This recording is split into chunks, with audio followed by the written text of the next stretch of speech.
Hey guys, tonight we're heading back to a time when pants were optional, bees were sacred, and the only thing standing between you and 100 angry stingers was a waxed apron and a vague sense of optimism.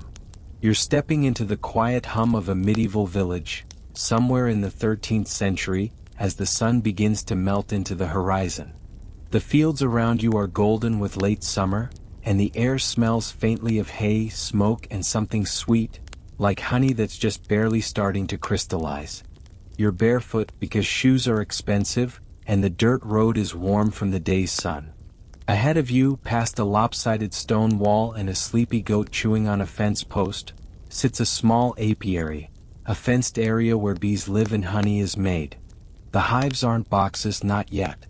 They look like upturned baskets, thickly woven and domed like little haystack hats just waiting to buzz. The bees don't seem to mind your presence, though you do flinch when one lands on your nose. Brave little things.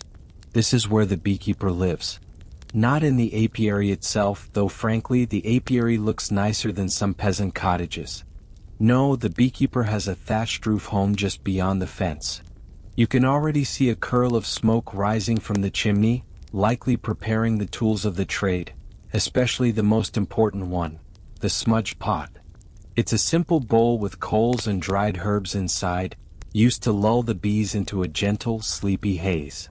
A little like what this podcast is trying to do to you, only with fewer sting risks. Before you settle in, I'd love it if you could hit the like button and subscribe, but only if you truly enjoy the content I share here. And if you're listening from somewhere unusual, say a lighthouse in Nova Scotia or under a weighted blanket in Brazil, drop your location and the local time in the comments. It's always a joy to see where we're all drifting off from. So go ahead, dim the lights, let the soft hum of a fan set the mood, and settle in as we drift into tonight's relaxing journey together. You walk toward the hives, past a slumbering pig that snorts without opening an eye. There's something oddly reverent about the space, like a small outdoor chapel. Bees were seen as sacred in many corners of medieval Europe, and their honey as a gift directly from nature's mystery vault. Some even believed bees were divine messengers, tiny winged monks flitting between flowers and the beyond. And speaking of monks, you'll meet them later, but not just yet. For now, a wiry old man with a beard like unraveling wool stands near the largest hive.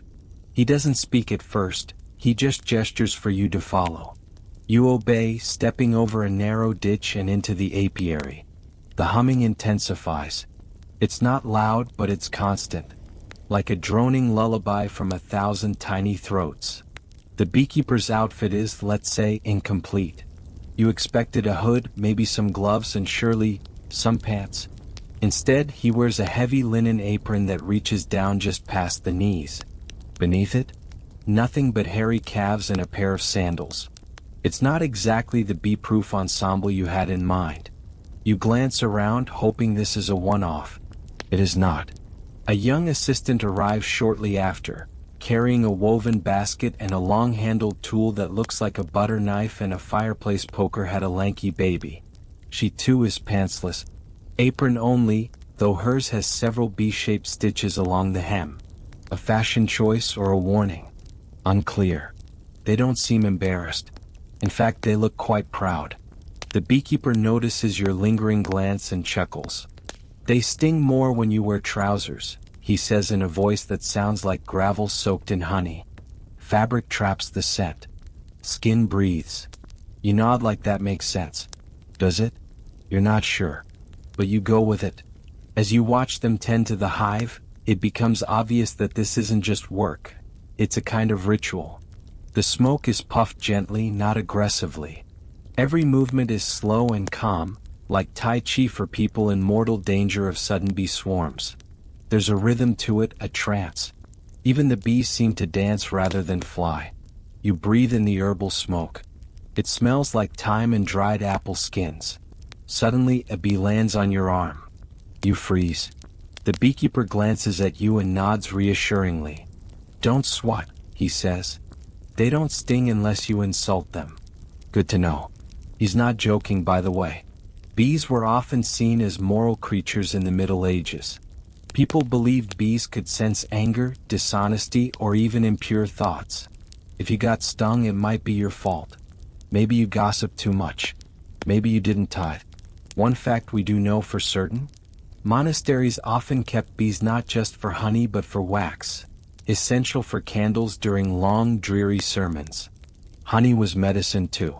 It was applied to wounds, mixed into tonics, even used to preserve fruit. Medieval doctors might not have known what germs were, but they loved honey's natural antiseptic properties. Then again, some of them also recommended powdered emeralds for headaches, so balance. As you stand there watching, another stingless hour drifts by. The sun has dipped behind the trees now, and the sky is smeared with apricot light. The bees are slowing down, their wings catching the last rays like tiny stained glass windows. The beekeeper finishes his task, closes the hive with a careful press of straw, and ties the apron tighter around his waist. Still no pants. You ask him again softly, "Is that really safer?" He grins. "Depends who you ask. But no stings ever reached my behind." Historians still argue whether this lack of trousers was a widespread tradition, a local superstition, or just a strange fashion coincidence. Surviving records are sparse and illustrations can be misleading. But anecdotal references to bare-legged apiarists pop up in more than one corner of European folklore. Some even claim the practice dates back to Roman times. Maybe it's about freedom. Maybe it's about airflow. Maybe it's just about doing things your way when you spend your life among insects who worship their queen and never question the rules. You're still not entirely convinced, but you're intrigued. You wake the next morning to the sound of buzzing. Not loud, aggressive buzzing, but a low, peaceful hum, like nature's version of a lullaby. The sky is still tinted with that early medieval blue-gray that hints at a cool morning and chores you're not quite ready to face. But the beekeeper is already awake. Of course he is. Bees don't sleep in, and neither do those who tend them. He waves you toward the hives, motioning with the same long, slightly gnarled hands he used yesterday to coax bees into a smoky trance. His apron is freshly tied, stiff with beeswax and honey drippings. You, on the other hand, have opted for full trousers today. A brave decision considering the warnings. Your walk to the hives is a soft one. The grass is wet with dew, the kind that soaks through your shoes and reminds you, again, that shoes weren't really made for this era. A few chickens inspect you suspiciously as you pass, and a cow you vaguely recognize from yesterday's bee lecture stares into the middle distance, perhaps contemplating its own legacy. The beekeeper greets you with a nod and a handful of dried herbs, sage, lavender, a touch of mugwort, all crumbling and fragrant. You're learning that nothing in the apiary begins without smoke. It's not just for calming the bees, it's for calming you too. Medieval mornings don't begin with coffee after all. They begin with ritual, scent, and just a little risk of being stung in the ear. As the smoke curls upward and the hives begin to stir, your mentor gives you a rundown of the day's tasks. It's harvest season, when honey stores are at their peak and the air itself seems sticky with sweetness. Today you're collecting combs. He hands you a curved knife, blackened from use, and gestures toward the largest hive. Gently, he says, like you're petting a cloud. That sounds poetic until you remember that clouds don't have stingers. You lean in. The bees are moving slowly, sleepily, like they're just as unenthusiastic about your presence as you are about theirs. The smell is warm and syrupy, beeswax and sunlight. You lift the lid of the hive, using the flat end of the knife to ease it open. Inside, a labyrinth of golden hexagons. It's perfect. It's also crawling. You pause, blade hovering. Now, you whisper. The beekeeper nods. Now. As you slice into the comb, a few bees rise into the air, but they're unbothered. Maybe it's the smoke. Maybe it's your soft whispering. Maybe it's the apron you've tied around your waist that finally grants you some sort of honorary beekeeper status. It flaps gently in the breeze and you begin to understand its value. Aprons are protection, yes, but they also offer mobility. Pants, in this context, are a liability.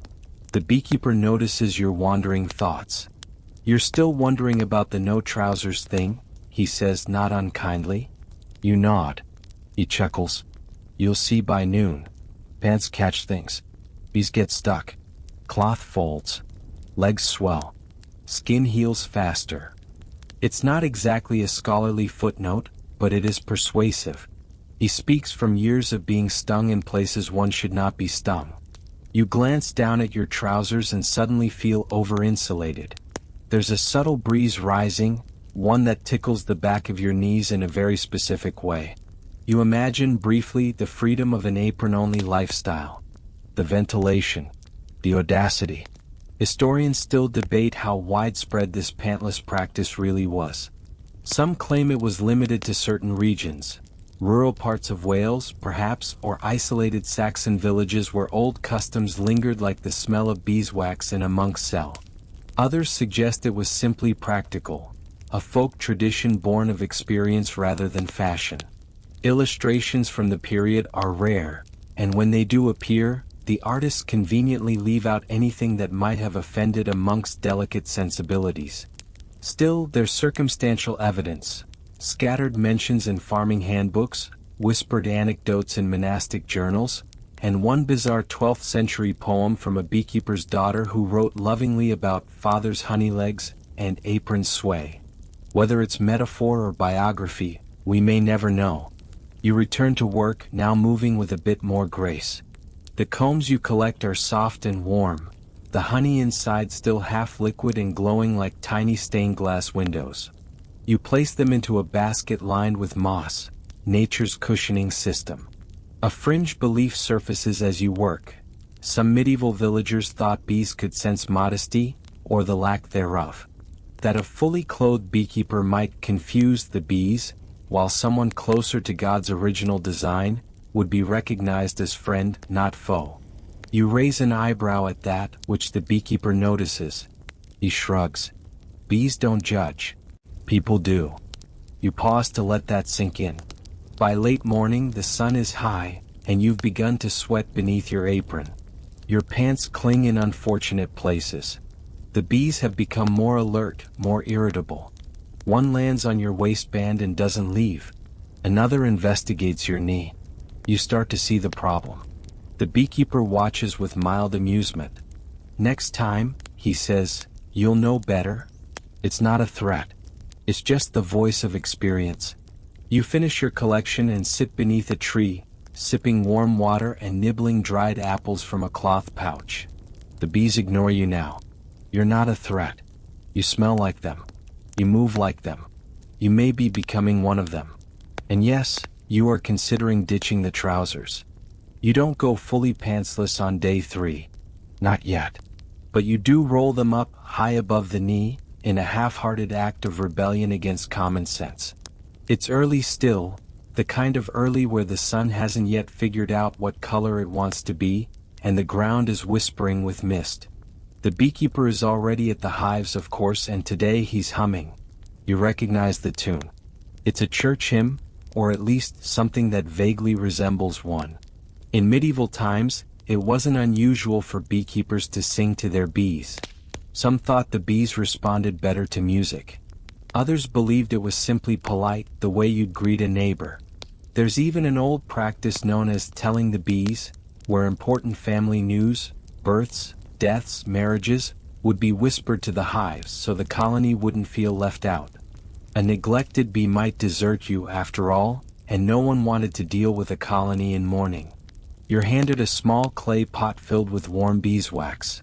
Your task today, sealing. After harvesting honeycomb, the bees will naturally attempt to rebuild the damage. But in certain cases, beekeepers would preempt that with wax plugs, used both to discourage further activity and to protect the remaining structure. It's fiddly work, precise and time-consuming. The beekeeper gives you a knowing nod. This'll teach you patience. He's right. Each plug must be warmed in your hands, shaped like a tiny cone, and delicately pressed into the right cavity. Too hard and you crush the comb. Too soft and it'll melt before you can insert it. It's like doing surgery with jelly beans. As you work, your rolled-up trousers keep slipping. You re-roll them every few minutes until finally, with a long sigh, you remove them entirely and tie the apron a bit tighter. The air on your legs feels shockingly pleasant. Cooling. Liberating. The bees seem to approve. Or at least they stop trying to burrow into your cuffs. You're beginning to understand the philosophy here. The apron isn't just protection, it's a statement. It says, I accept the risk. I respect the bees. And I really enjoy airflow. From a sensory perspective, this work is oddly soothing. The wax is warm and slightly sticky, the hive smells like a candle shop had a picnic in a meadow, and the buzzing is constant but not overwhelming. It's the kind of white noise you could fall asleep to, if you weren't actively squinting at a comb trying not to squish a bee. Your mentor joins you after a while, squatting beside the hive with the creak of a man who's lived more than one lifetime outdoors. Used to wear wool breeches, he says, gesturing at his bare legs. Until I got stung 17 times in 1 hour. Right through the fabric. Never again. You wince. Now it's just apron and sandals. Easier to run too. You hadn't considered that. But yes, if a swarm suddenly turned on you, freedom of movement would be essential. A pair of heavy woolen trousers soaked with sweat and guilt might slow your escape. Historians still argue, he continues as if responding to a silent narrator, whether this practice was practical, symbolic, or just regional stubbornness. But I say let the scholars argue. Bees don't care about footnotes. He pats a hive like it's a well-behaved dog and stands up with a grunt. There's another angle to consider too, class. Most depictions of medieval beekeepers show peasants, common folk scraping a living from the land, with nothing but an apron and a prayer. But bees were also prized by the nobility. In fact, many estates had their own hives. Monks especially were famous for their apiaries. Wax was critical for lighting church interiors, and honey was added to many medicinal tonics. In wealthier circles, though, you might find more protective gear, leather gloves, padded sleeves, even linen veils. But in the fields and forests, among the barefoot and sunburned, simpler methods prevailed. You glance down at your legs. A bit dusty, a bit sweaty, entirely exposed. And yet, no stings. So far. You resume the sealing work, growing steadily more confident. The motion is meditative. Plug, press, move on. You lose track of time. The bees ignore you. One lands briefly on your apron, then flutters off with the lazy indifference of a royal guard dismissing a peasant. You begin to wonder if bees recognize individuals. It's not such a silly thought. Some research suggests bees can recognize human faces. But back then they weren't seen as insects with complex brains. They were considered tiny, divine workers. Some even believed bees were born from dead oxen, an ancient Greek belief that somehow lingered through the centuries. Others thought bees drank dew and moonlight, which is admittedly more poetic than accurate. A small child runs past the apiary gate, a neighbor's son, chasing a stick with great purpose. The bees ignore him too. You smile. There's something timeless about this place. You could be in 1242 or 1327 or yesterday. The sealing is done. Your hands are waxy, your legs are sun-kissed, and your trousers are folded neatly on a fence post like a time traveler's regret. The beekeeper tosses you a cloth to wipe your hands. You're one of us now, he says, and weirdly you believe him. It's day 4 and you wake to a fly in your ear.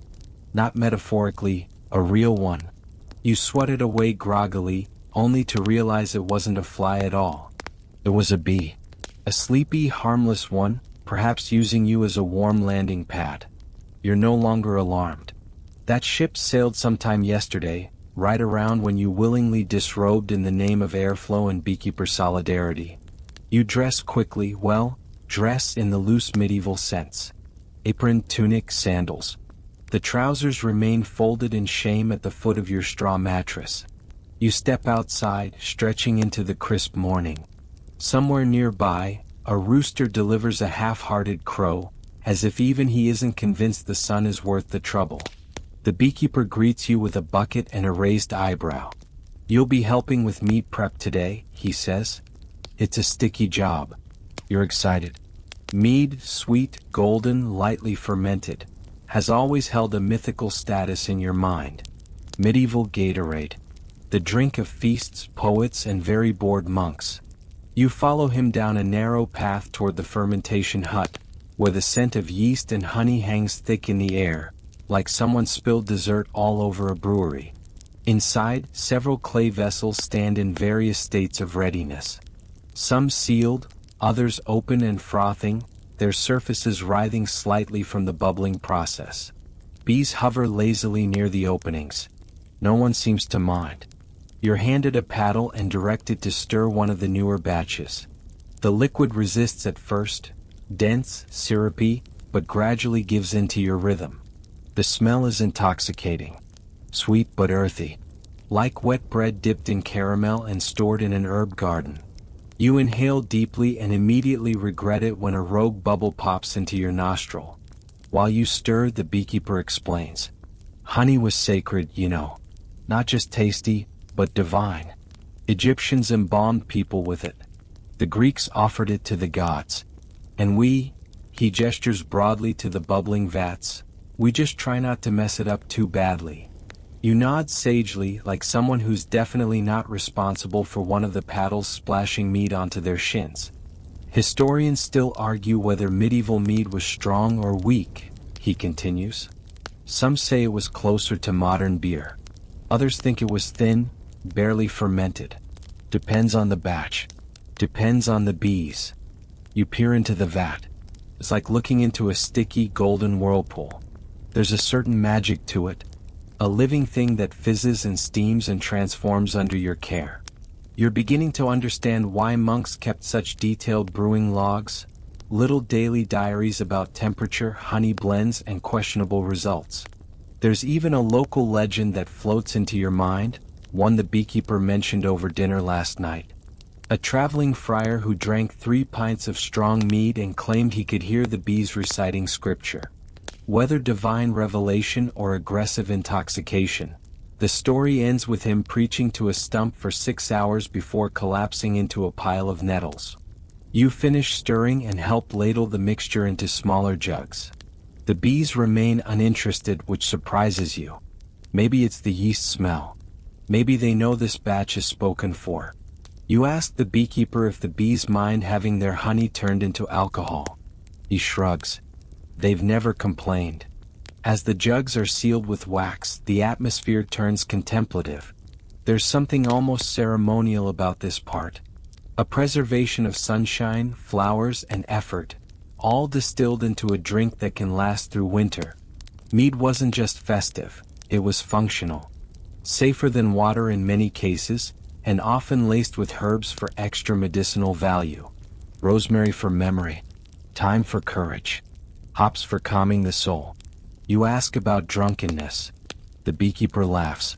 Oh, we get drunk. But slowly. Mead's like a lullaby for your liver. There's one final jug to seal. He passes you the wax, warmed in a bowl over a nearby brazier. You drip it carefully over the cork, watching it harden and cool into a glossy red seal. It looks official. Ancient. Like you've just bottled a spell. Outside, the air is bright and a little sharp. The wind has shifted, carrying the scent of herbs and wood smoke. A chicken pecks idly at your sandal. You've stopped questioning this kind of thing. As you carry the sealed jugs back to storage, the beekeeper shares another oddity.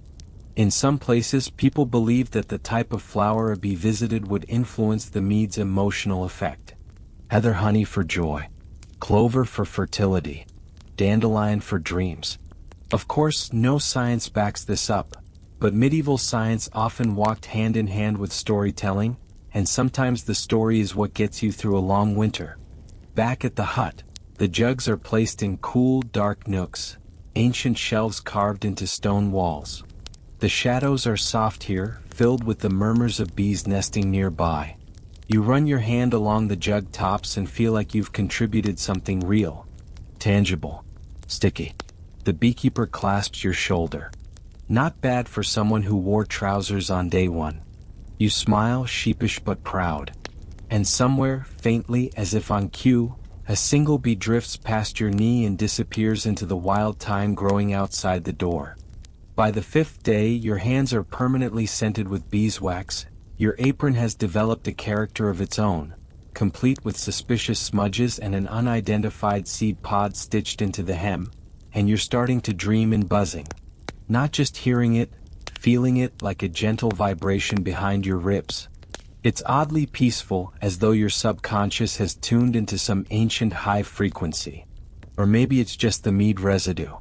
Hard to say. Today you're tasked with foraging. Not aimlessly, mind you, there's purpose to your wandering. Pollen observation. The beekeeper hands you a little pouch, a dull knife, and a folded piece of parchment scrawled with cryptic floral symbols you absolutely don't recognize. He tells you to find what the bees are eating, and then just lets you go.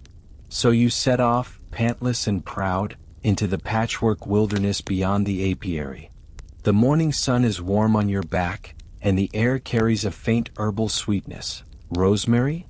Or maybe wild thyme. At first you're disoriented. Everything looks the same, green, bushy, and overwhelmingly alive. But then your eyes adjust. You begin to notice patterns. The bee paths, their shimmering air highways, hum softly above certain shrubs, barely audible unless you hold your breath and still your thoughts. You follow the buzz like an amateur druid, crouching to examine blooms and sniffing like a suspicious goat with a botany degree. Medieval beekeepers, you recall, had an unexpectedly nuanced understanding of local botany. They might not have known why certain flowers made better honey in a chemical sense, but they absolutely knew what tasted best. Linden, clover, heather, elderflower, each with its own season, prestige, and subtle flavor. Some monks even compiled herbals noting how honey from wild thyme strengthens the body, or how hawthorn nectar eases troubled spirits. You spot a patch of wild roses with a steady stream of tiny visitors. The petals are wide open, speckled with dew like sugared glass, and the bees dive in like they've been waiting in line all morning. You take a few notes, not that you can decipher the beekeeper's arcane symbols, but it feels official, and that's half the fun. Further on, you stumble across lavender, rare in this region, possibly smuggled in by a Roman 2 centuries too early. The bees adore it. One circles your head twice, then lands gently on your shoulder as if to say, "See? We have taste." You cut a few sprigs with the dull knife, more hacking than slicing, and tuck them into the pouch. There's something deeply satisfying about collecting evidence this way. You feel like a medieval detective, piecing together the great mystery of why is this honey so tasty? Somewhere deeper in the underbrush, the landscape shifts. You reach a small, marshy area fringed with reeds, and the buzzing intensifies. You freeze. The sound is louder, almost aggressive. But then you realize, it's not bees. It's frogs. Croaking in wild, ecstatic chorus, their throaty song bouncing off the cattails like a swamp symphony performed exclusively at dusk. You smile, embarrassed by your mistake. The beekeeper did say foraging would sharpen your senses. Apparently, your ear-to-bug calibration still needs work. You pause by a shallow pool and sit. It's quiet here, save for the frogs and the distant clatter of a woodpecker auditioning for a medieval percussion ensemble. You let your feet dangle in the water. It's cool, not cold. Refreshing. There's a dragonfly hovering nearby, possibly judging your fashion choices. You think about the bees, about how they navigate. No GPS, no signs, just solar angles, scent trails, and memory. Historians still argue whether medieval folks understood the depth of bee intelligence. Some saw them as divine messengers, others as simple automatons. But a few, those who watched closely, recognized something more: tiny, miraculous minds at work in constant collaboration. After a brief rest and an accidental nap, the kind where you wake up with a twig in your ear and vague regrets, you gather your finds and head back. You take a different route, instinctively following a few drifting bees that seem to know the way better than you ever could. Back at the apiary, The beekeeper inspects your pouch with the gravity of a sommelier evaluating a vintage. He sniffs each sprig. Not bad, he mutters. Rose, lavender, and he lifts a crushed leaf between thumb and forefinger. Is this nettle? You wince. Accident. He chuckles. You'll live. Unlike my ankles after a nettle patch in 1289. You follow him to a shaded bench, where he lays out the plants like suspects in a floral lineup. One by one he matches them to a wax tablet showing the flavor notes of different honey batches. Some have been infused with herbs. Others left plain. All meticulously labeled, catalogued like a monk's secret wine cellar. You're surprised by the care taken, so much precision in a profession often dismissed as rustic. Beekeeping, it turns out, wasn't just about honey. It was data. Patterns in bloom. Shifts in taste. Observations passed down through families, scratched into the margins of herbals, whispered between hedgerows. You ask if this kind of plant scouting was common. The beekeeper nods. More than you'd think. Women often did it too, herb wives especially. They knew what the bees liked, what bloomed early, what cured a sick queen. But they didn't always get credit. He taps the lavender. Some say it draws bees in dreams. Plant it near your pillow and you'll dream in gold. It sounds ridiculous. And yet, you make a mental note to tuck some under your straw mattress tonight just in case. By sunset you're exhausted in the best way. The kind of tired that smells like sun-warmed leaves and carries the faint tingle of nettle regret. Your legs are dusted with pollen and possibly a bit of bee spit, but you don't mind. You've spent a day not just walking through nature, but noticing it, listening to it, learning from it. And in that quiet noticing, something has shifted. You're not just helping the beekeeper anymore. You're beginning to think like one. You wake to the sound of humming, not the bees this time, but the beekeeper, warbling something off-key as he tinkers with a wooden frame outside. His tune is tuneless, his rhythm erratic, but somehow comforting. You roll out of bed, knees creaking like you've aged 50 years overnight, and pull on your now familiar outfit. Tunic, apron, sandals. The pants remain untouched. You've accepted this new normal. There's no going back now. Not when you've become part of the rhythm here. Today's task is hive maintenance. Inspections, the beekeeper says over breakfast, which consists of barley porridge, a suspiciously hard lump of cheese, and a drizzle of honey that makes it all edible. We've got to check the brood. See who's working, who's slacking, and whether our queen is still feeling regal. You sip something warm and herbal that might be tea or might be steeped dandelion root, or possibly both. It's unclear, but it does the trick. You just nod sagely and follow him out to the hives, your steps squelching slightly in the dewy grass. They stand like squat, sun-warmed chests. Simple wooden boxes with sloped thatch or plank roofs, nestled into the landscape as if grown from the earth itself. Some medieval beekeepers used skeps, those woven straw domes, but here it's box hives all the way. Easier to inspect, the beekeeper insists, though easy is a generous term. Bees don't always cooperate. You start with the outermost hive. The beekeeper smokes it gently using a smoldering bundle of herbs. Dried sage, juniper, and something that smells faintly like old socks and incense. The smoke calms the bees, or at least distracts them. Medieval theory claimed it made them think their hive was on fire, prompting them to gorge on honey in panic. Whether that's true or just folklore, it seems to work. The lid creaks open. Inside it's alive. A pulsing tapestry of movement. Bees crawl over comb like they're on a deadline. Others hover in midair, then land and vanish into dark corridors of wax. You watch hypnotized. They move with urgency, precision, every twitch purposeful, every buzz part of some ancient choreography. The beekeeper reaches in, bare-handed, and lifts out a heavy wooden frame. It's covered in bees. See, he says, pointing with his chin. That's capped brood. Means they're developing nicely. Like little bee burritos. You peer closer. Beneath the haze of bees, you can just make out the honeycomb. hexagonal cells sealed with pale wax. It's astonishingly orderly, geometric, kind of beautiful, like a stained glass window in miniature, built by tiny architects who don't pause for praise. He tilts the frame. This one's full. We'll leave it be. Look over here, spot the queen if you can.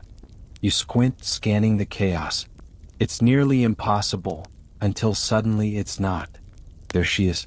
Slightly longer, with a graceful stride and a small entourage. She moves differently, less twitchy, more deliberate. Like someone very important who always knows where the cleanest part of the floor is. You say so and the beekeeper laughs. Exactly. She's the diva. Without her, the whole place falls apart. There's a pause as you watch her. Historians still argue whether medieval beekeepers fully understood the queen's role, he adds. Some thought she was a king. Others thought the hive had no leader at all, just vibes. He swaps out the frame and gently slides the lid back on. But most knew one thing: mess with the queen and the hive goes to war. You move to the next hive. This one's a little more defensive. A few bees bounce off your arms, annoyed. One lands on your cheek and seems to reconsider your entire face before flying off. You hold still. Very still. Sweat beads at your temple. The beekeeper notices. They smell fear, you know. You glance at him, unsure if he's serious. He grins. And also onions. So don't eat onions before hive duty. Inside this second hive, things are messier. The comb is less uniform. There's drone brood here, fat cells with male larvae. Some beekeepers would scrape them out to prevent overcrowding, but your host just hums thoughtfully. They've got their role. Every hive's got at least one lazy cousin lying around. You help lift a damaged frame, bees scattering with soft disapproval. He teaches you how to patch it using fresh wax, warmed by the sun and softened between your fingers. The texture is oddly soothing, like sculpting with warm candle stubs. Time slows as you mold the repair into place. There's something intimate about all this. You're wrist deep in bee business. You're sweating, squinting, and occasionally apologizing aloud to individual bees. You begin to recognize their moods, when they're calm, curious, defensive. It's strangely meditative, like learning the subtle etiquette of a secret society. Back in the clearing, you both sit for a moment, sipping more of that strange herbal tea. You're tired, but not the bad kind. I've tired. Honest tired. Productive in the way that only comes from hands-on work and too much sun. The beekeeper tells you a story. Some say bees carry the souls of the dead, he begins. That's why you had to tell the hive if someone in the family died. Whisper it to the entrance or the bees would leave. Or worse, they'd mourn too, stop working, turn sluggish, even die. You nod. You've heard this now from a few villagers too.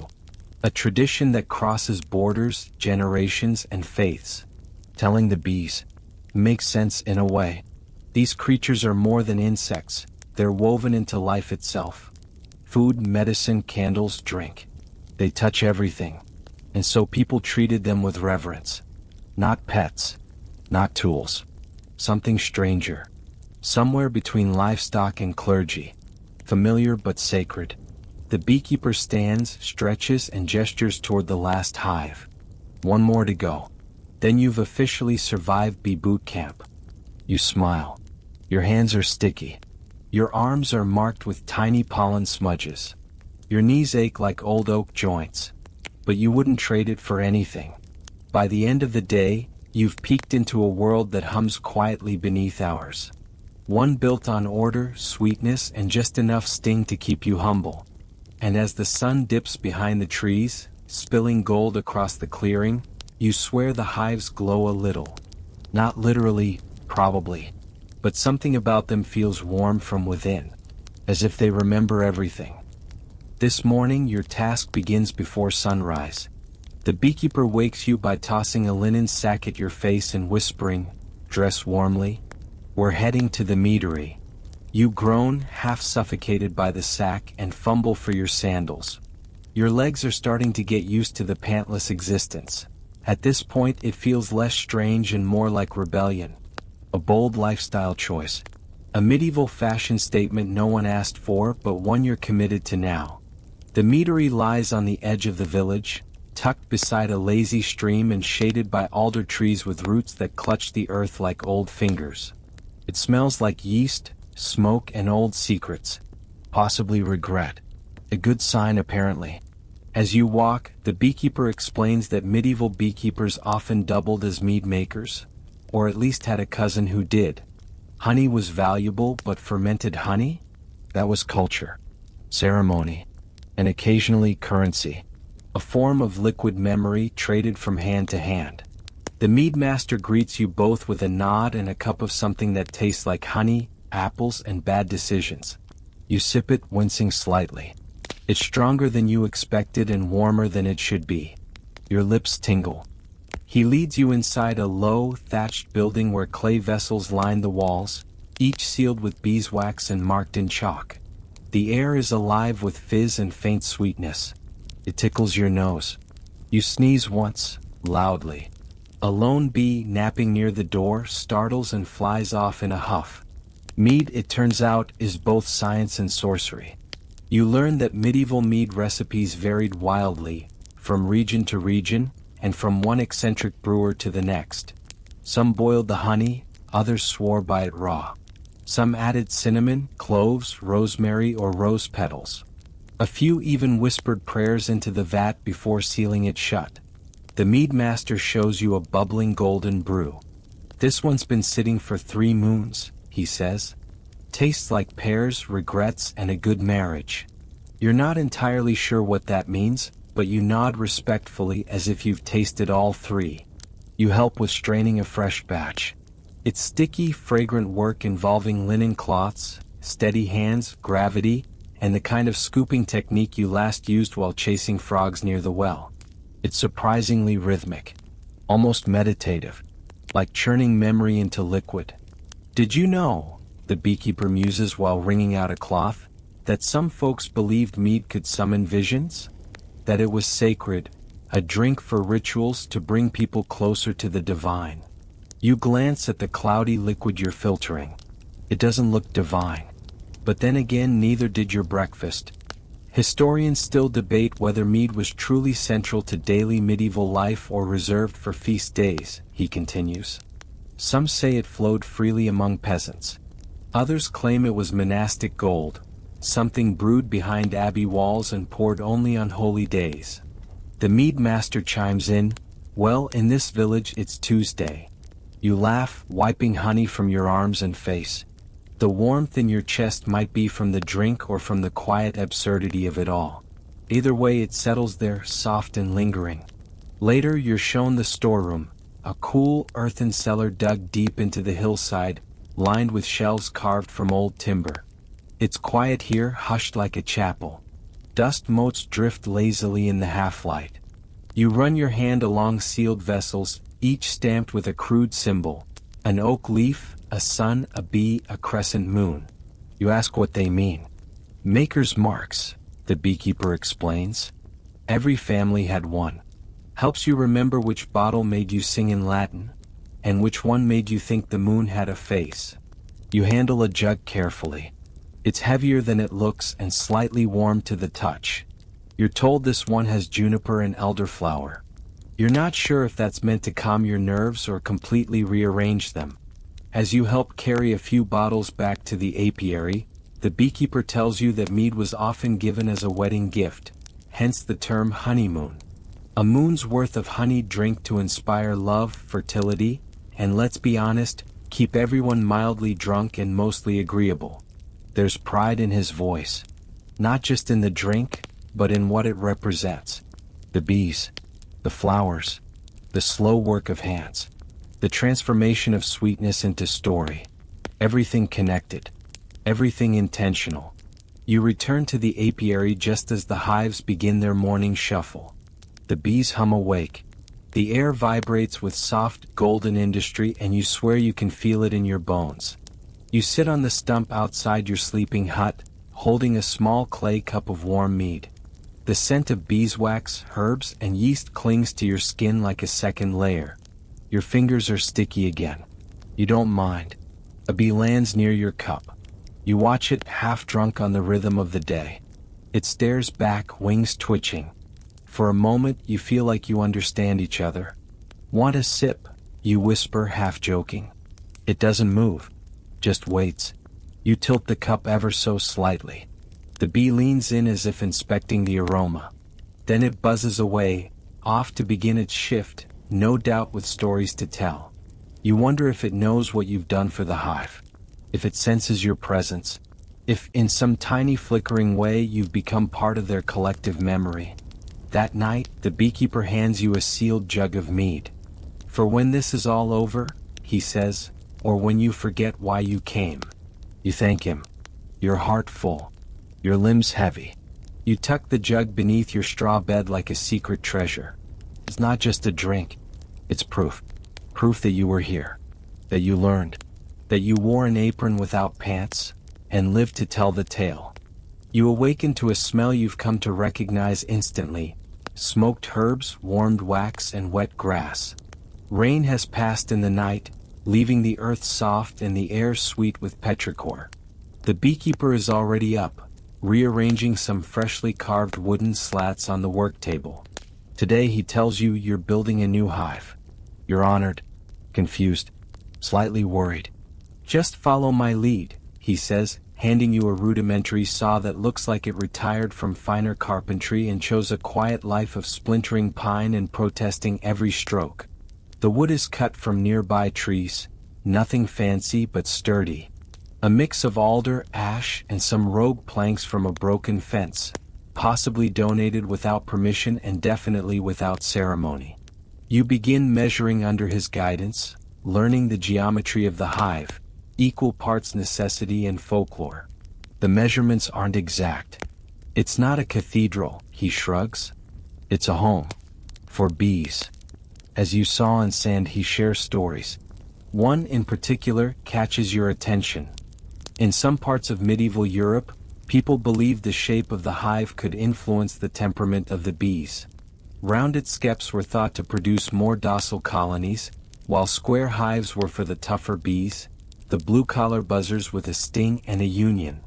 Historians still argue whether these design choices were based on real observations or just superstition, he adds, brushing sawdust from his apron. You nod, rubbing your aching shoulder. Maybe both, you say, trying to sound wise.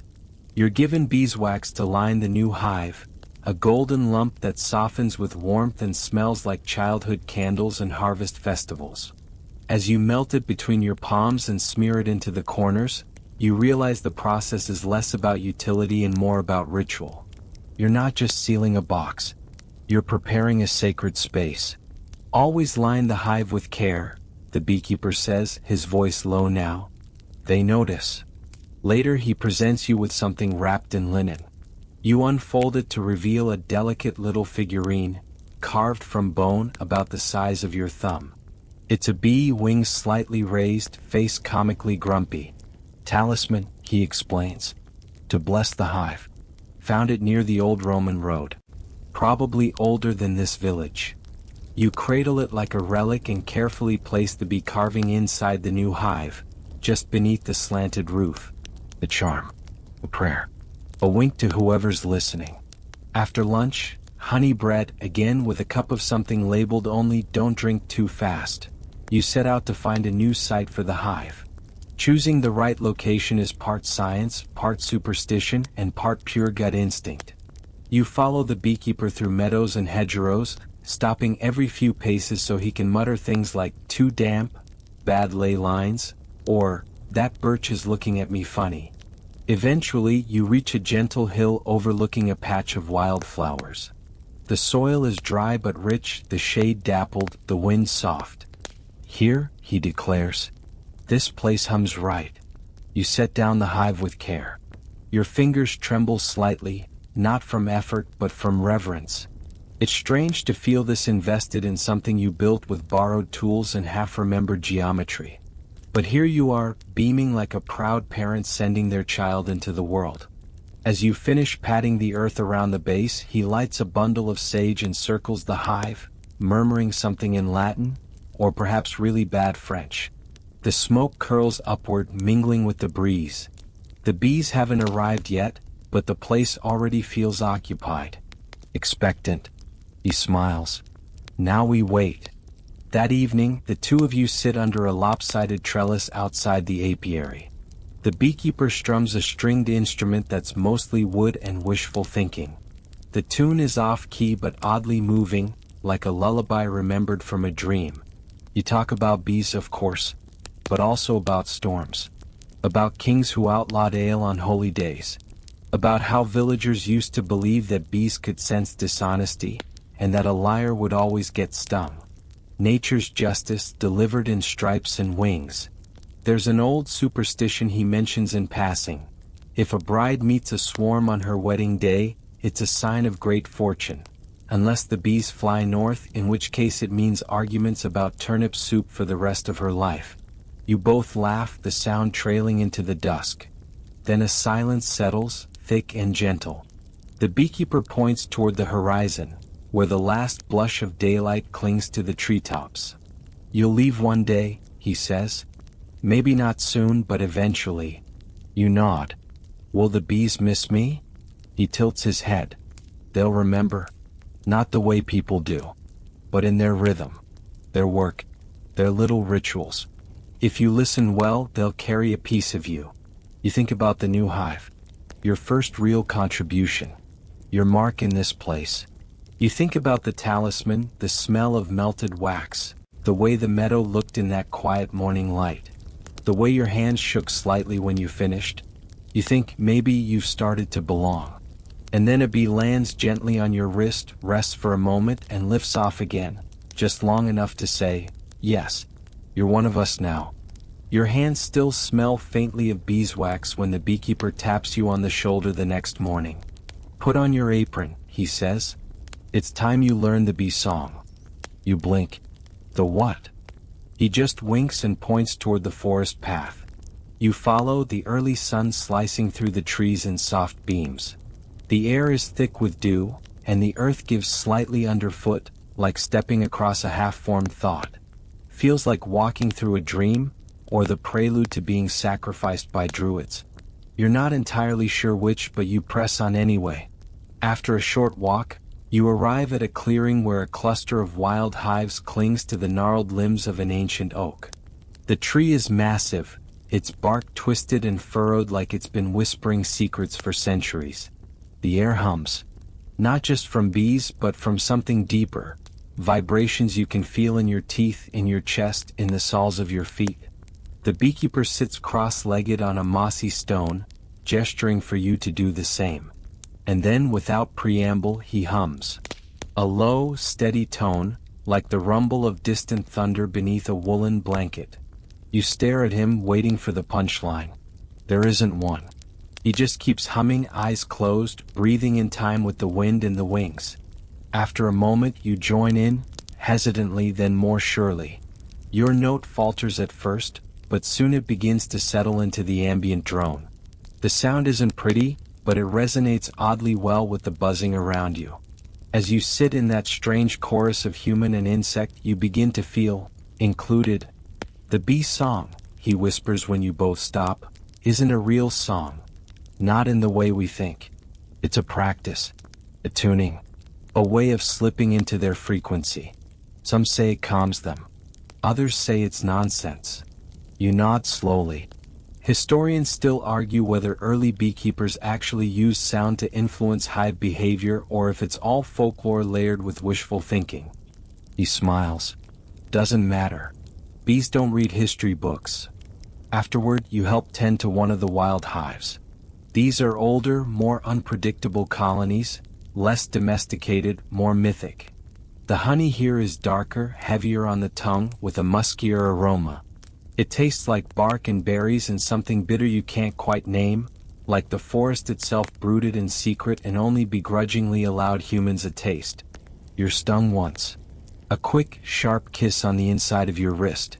You flinch, more from surprise than pain. The beekeeper inspects the spot, nods approvingly, and smears it with crushed plant and leaf. Your first real initiation, he says, as if this now makes you official. Back at the apiary, he shows you an old worm-eaten book bound in hide. The pages are uneven, the ink blurred by time and damp. Inside are crude illustrations: beekeepers blowing smoke, bees forming sacred spirals, one depiction of a monk kneeling before a hive with arms raised in solemn prayer. "That's Brother Tillo," he says, tapping the page. "Believed bees were divine scribes. Thought every sting was a punctuation mark from God." You raise an eyebrow. What did he do for a living? Translated Psalms. Very slowly. Later that day, the two of you fashion a small flute out of elder wood.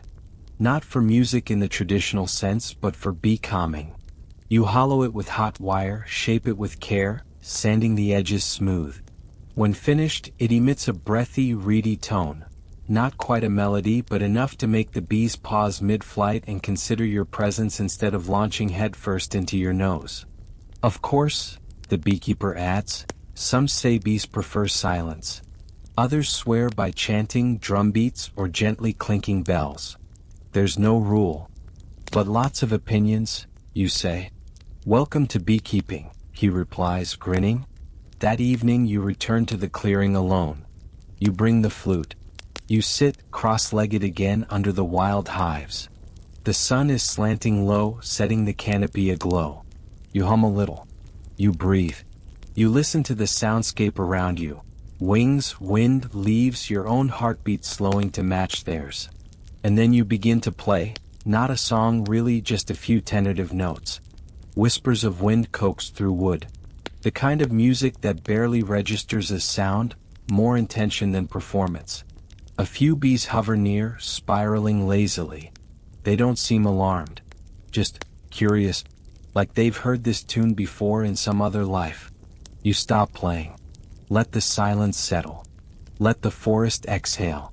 You wonder if, centuries ago, someone else sat in this very spot. Another apron wearer with no pants, trying to make sense of this ancient, buzzing world. You wonder if they felt what you feel now, that peculiar sense of being watched, not with suspicion but with quiet appraisal. As if the bees were deciding whether you belonged. The bees have no king, no crown, no throne, and yet their kingdom pulses with purpose. You rise slowly, stretch, and walk back toward the apiary. The flute swings from your wrist like a charm. The trees whisper behind you, their leaves brushing against one another like old gossip. You don't need anyone to explain the bee song to you anymore. You've heard it now. It's not something you sing, something you feel. Morning dew clings to the tall grass as you step barefoot across the yard, apron tied lazily over your tunic. Your breath fogs faintly in the early chill. The bees are already awake. You can hear them, a distant, purposeful hum, like a kettle just beginning to boil. A sound that means life is already in motion. The beekeeper greets you with a nod and a ceramic mug filled with something unidentifiable and steaming. You sip it. It tastes like burned mint and regret, with a note of something medicinal and vaguely alarming. He drinks it like water. "Today," he says, "we dress a corpse." You choke a little. "Sorry?" He grins. "A bee corpse. Right. Of course. Nothing sinister." He leads you to the far end of the garden, where one of the skeps, those familiar woven domes, is dark and silent. No sentry bees. No murmurs from within. Just stillness. "Dead colony," he says. "Happens sometimes. Disease, parasites, maybe the queen died and no one stepped up. Bees are dramatic like that." You kneel beside him and peer inside. It's eerily still. The scent is different too, no longer bright and honeyed but faintly sour, earthy, touched with mold. "So what now?" you ask. He hands you a bundle of dried lavender and rosemary tied with twine. "We cleanse it." Together, you begin the solemn ritual of cleaning the hive. First, he lights the herbs and lets the smoke drift into the hollow space, not to drive anything out but to bless what's left behind. In some villages, he says, they'd sing to dead hives. Tell the bees stories so their spirits wouldn't feel forgotten. You whisper something, Nonsense, really, a half-remembered song from childhood, but it feels right, as though the silence asked for it. You learn the practical side too: how to scrape away moldy comb, where to look for mites, how to salvage the wax if it's still clean. He shows you how to render it, slowly melting it in a clay pot over coals until it pools like gold and smells like memory. Historians still argue whether medieval beekeepers practiced these rituals for hygiene or for spiritual reasons, he remarks, swirling the liquid wax with a wooden stick. You say nothing. You're too busy imagining tiny bee ghosts in mourning hats. Later, you join him in crafting what he calls a mourning bell, a small bronze pendant to hang on the new hive you built, to remind the next bees of the ones who came before. You smirk. You know they're not going to read the plaque. He shrugs. Maybe not. But I will. As the sun climbs higher, the two of you walk through the field, visiting each hive like old friends. He teaches you how to listen, not just for the buzz but for tone. Too high-pitched. They're anxious. Too quiet? Might be sick. Just right? That's the sound of bees thinking about flowers. You ask him how many hives he's lost over the years. He doesn't answer right away. Just picks up a stick and draws little spirals in the dirt, lost in thought. Enough to know they always come back, one way or another. In the afternoon, you help repair a few cracked hive lids. He shows you how to seal wood with propolis, a sticky resin the bees gather from trees. It smells rich and medicinal, like pine and secrets. He hands you a lump to chew. You gag immediately. That's terrible. He laughs. They used it like chewing gum, or glue, or punishment. Depends on the mood. You spend the rest of the day absorbed in these repairs. The rhythm of sanding, sealing, smoothing, it's meditative. You start to understand why monks were drawn to beekeeping. It's not just about honey. It's about humility, about slowness, stillness, the kind that lets thoughts settle like dust in quiet corners. Evening comes, and with it, the bees return from foraging. One by one, they spiral down toward the entrances like little golden satellites docking with home. You watch them and feel a twinge of something, pride maybe, or reverence. Tell me, the beekeeper says, stretching his back. If you died tomorrow, would you want the bees informed? You blink. What? There's an old custom, he says. When the beekeeper dies, someone has to go to each hive and tell the bees. Otherwise they'll leave, or stop making honey, or die of grief. You glance at him, trying to read his face. Didn't you tell me that's superstition? I did. Doesn't mean it's not true. You sip your evening brew and let that settle. It's a funny thing, isn't it? How we wrap rituals around the things we don't understand. Around death. Around bees. Around each other. That night, you lie awake under the stars, the faint hum of the hives in the distance like a lullaby written in a language older than speech. You wonder if any of those dead bees left behind memories, if the living ones dream of their predecessors, if they whisper stories through the comb. You wonder if someday someone will tell the bees about you, and if they do, whether the bees will listen, whether they'll feel a shift in the hive's rhythm, and somehow know someone who loved them is gone. You wake to the soft buzz of early morning bees and the distant crow of a rooster, the kind of sound that feels stitched into the fabric of rural life. The sky is pale gold, the air cool against your skin. Today's lesson begins with an unexpected topic: medieval fashion for beekeepers, or more precisely, why they wore aprons but not pants. The beekeeper smirks as he hands you a roughly sewn linen apron, its fabric worn thin in places and faintly sticky from honey and thyme. Pants, he says, were a distraction, and frankly dangerous. You raise an eyebrow, intrigued. He explains that medieval beekeepers needed maximum mobility and ventilation while working long hours under the sun. Tight or heavy clothing could lead to overheating or getting tangled in brambles during hive inspections. Meanwhile, aprons offered protection from stings and sticky honey, without the constriction or clumsiness of trousers. Interestingly, some records suggest that beekeepers even preferred working bare-legged or in simple hose for better balance and ease when climbing trees or threading through dense hedgerows. Historians still argue whether this was a purely practical choice or a quirky cultural fashion, the beekeeper adds, chuckling as he adjusts his own apron with a flourish. You imagine the odd sight of a bearded man lumbering through a meadow with nothing but an apron, sandals, and a broad-brimmed hat, bees buzzing around like tiny golden missiles. You can't help but picture the awkward moments too, the unexpected gusts of wind, or sudden downpours leaving the apron clinging and the legs goose-pimpled. Then there's the apron itself. Not just a garment but a carefully crafted tool. Made from thick linen or weathered leather, often dyed with natural pigments, and sometimes adorned with tiny loops and hidden pockets for carrying tools like smokers, feathers, bits of twine, or wax. The beekeeper runs his fingers over the fabric, noting the patches where repairs have been made with stitches so precise they look almost ceremonial. You ask about gloves. Oh, gloves were rare. Too clumsy, he says. The bees are less likely to sting if you move calmly. Besides, it's easier to feel the combs with bare hands. It teaches you respect and patience. The beekeeper then shares a lesser-known tidbit. In some regions it was believed that pants were bad luck around hives. They said it confused the bees' sense of direction, made them more agitated. Others claimed that wearing pants would close the skin too much, preventing your natural scent from mingling with the hive's energy. A calm beekeeper, it seemed, smelled like themselves. You can't help but smile at these ideas. The blend of superstition, practicality, and quiet reverence is oddly comforting.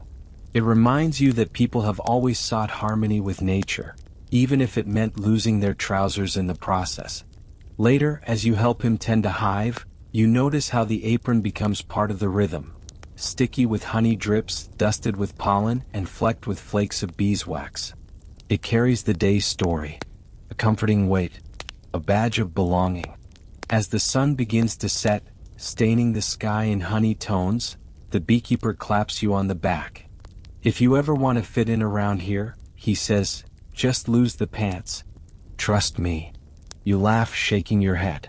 But as the bees swirl gently past your knees and the evening light warms your skin, part of you wonders if you just might. The next morning you find yourself standing at the edge of a large meadow, apron cinched tight around your waist, arms bare to the gentle breeze and morning sun. The grass is damp with dew, and bees are already drifting through the air like golden embers. Today you learn about the curious ways medieval beekeepers protected their precious hives, not just from the bees themselves but from thieves, wild animals, and the elements. The beekeeper gestures toward a low wooden fence encircling the apiary. This is a bee yard, he explains. Simple enough but effective. You notice small bronze bells tied to the fence posts, tinkling faintly as the wind stirs them to life. The jingling warns passing animals, deer, wolves, even bears, to keep their distance. And it helps the bees recognize their home by sound as well as scent. You chuckle. Like a medieval security system. He nods. Exactly. And there were others.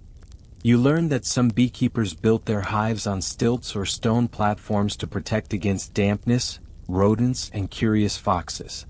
In wilder regions, they planted thorny bushes, nettles, or even gooseberry hedges around the hives as natural deterrents.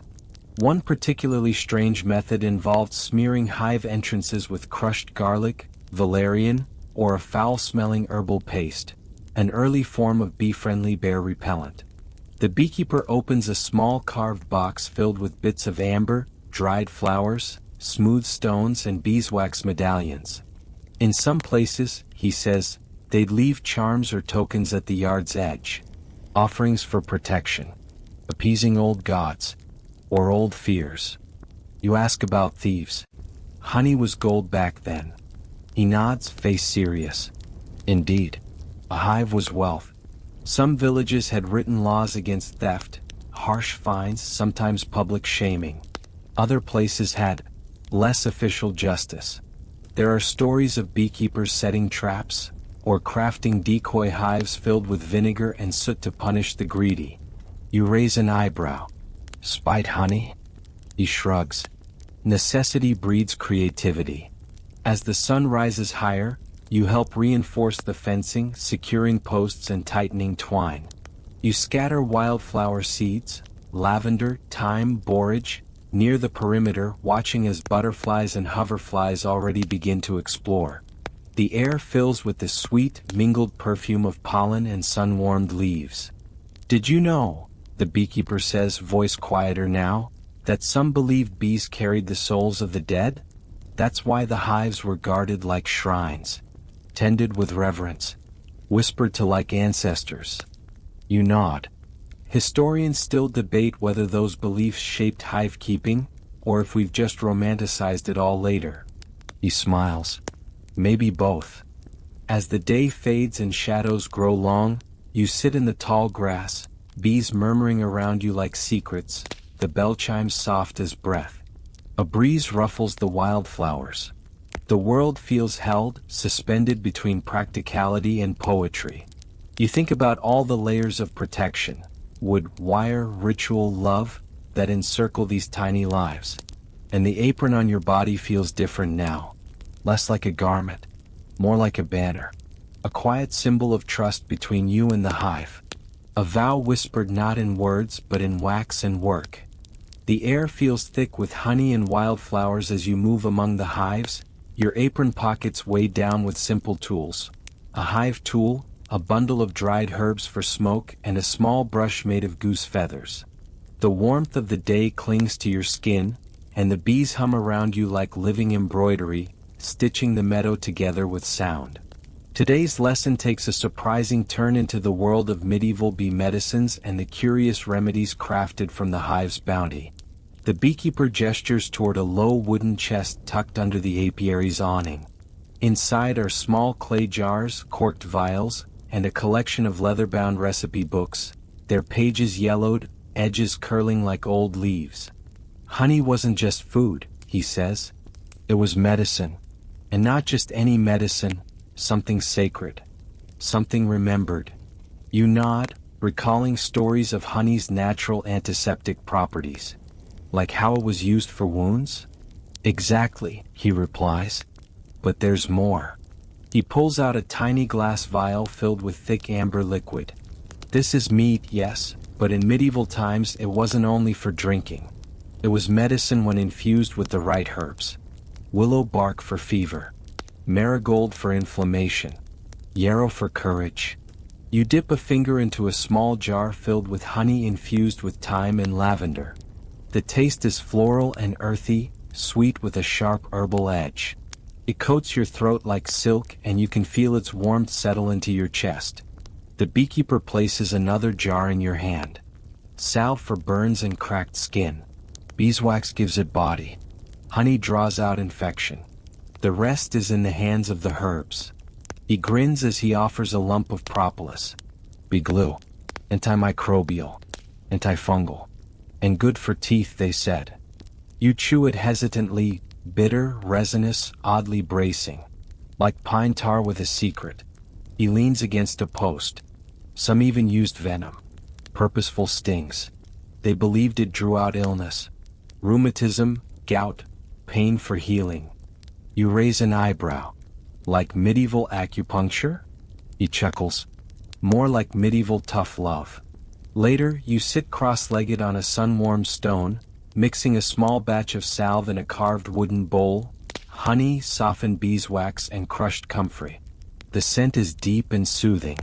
You work slowly, reverently, as if the act of creation is a ritual in itself. Historians still debate whether these remedies truly worked, he murmurs, watching you. But the people believed. And belief, sometimes, is its own medicine. You look down at the golden paste forming beneath your fingers and think about how humans have relied on bees for thousands of years. Not just for sweetness but for healing, ceremony, and survival. The hive has always been more than a storehouse. It's a pharmacy, a chapel, a library of living wisdom. As the sun sinks lower, casting molten light across the hives, You feel a quiet stillness settle into your bones. The bees return in waves, their legs dusted with pollen, their bodies low and slow in the golden air. The meadow glows. You stand, warm salve cooling in your hands, and watch the bees disappear one by one into the hive. It's not just honey they carry, it's history. And you, in your apron, sticky-fingered and full-hearted, feel like a small part of that long humming lineage. The morning light filters gently through the trees, casting shifting patterns across the grass as you and the beekeeper settle near the largest hive.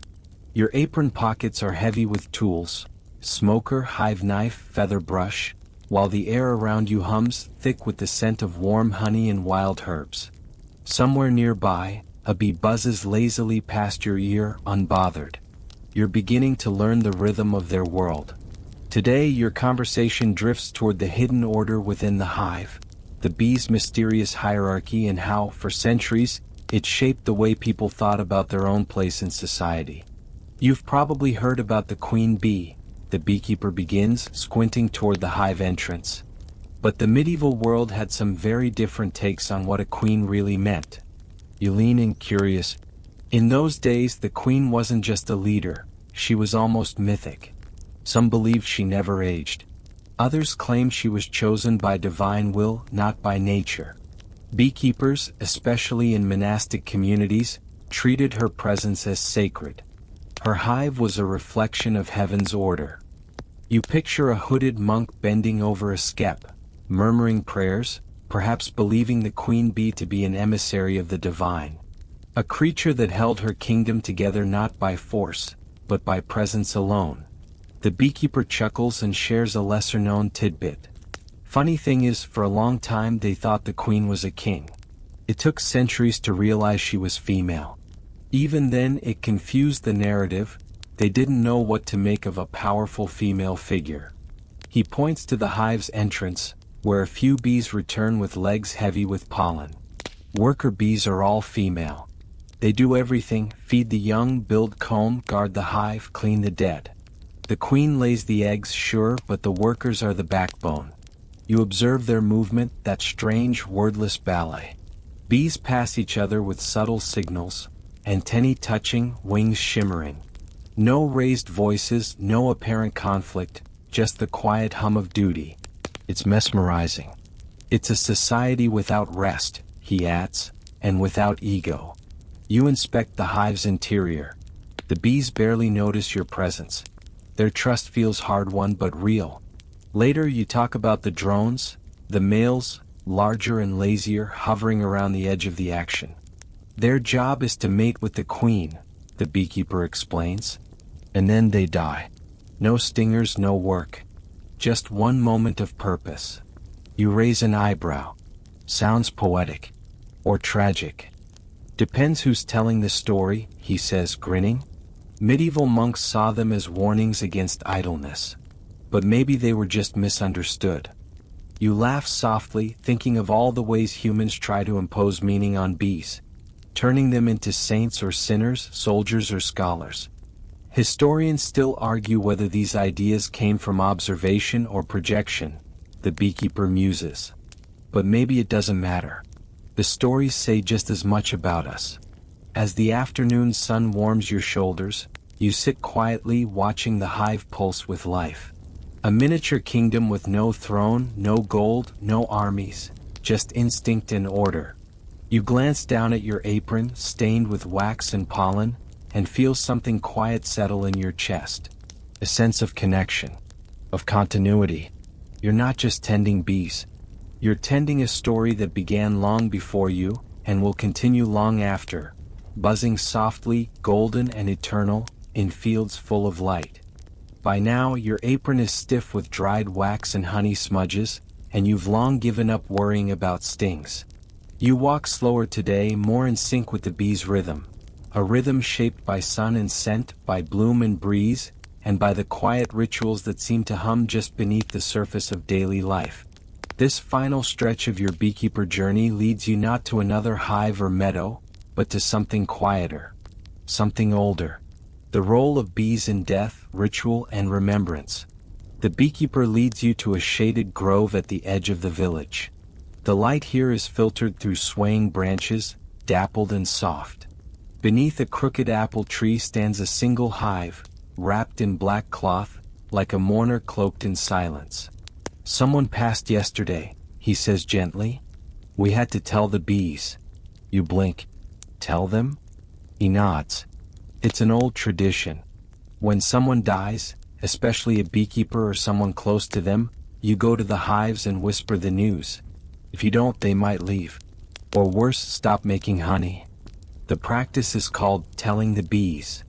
Though it may sound like superstition, there's a strange comfort to it.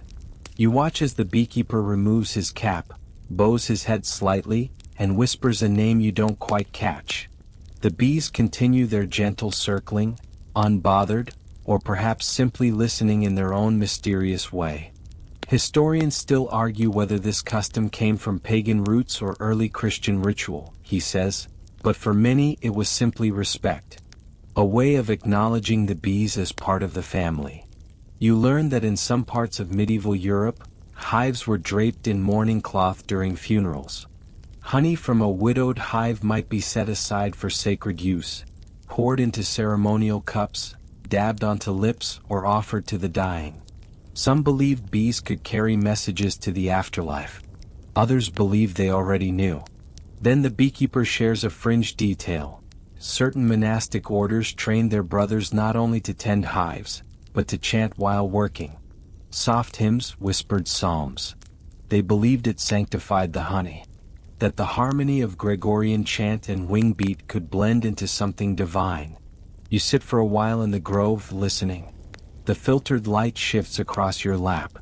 Bees move in and out of the black-draped hive like mourners at a quiet wake, attending to their sacred tasks. Unshaken. Eternal. The beekeeper hands you a small comb of honey. "For remembrance," he says.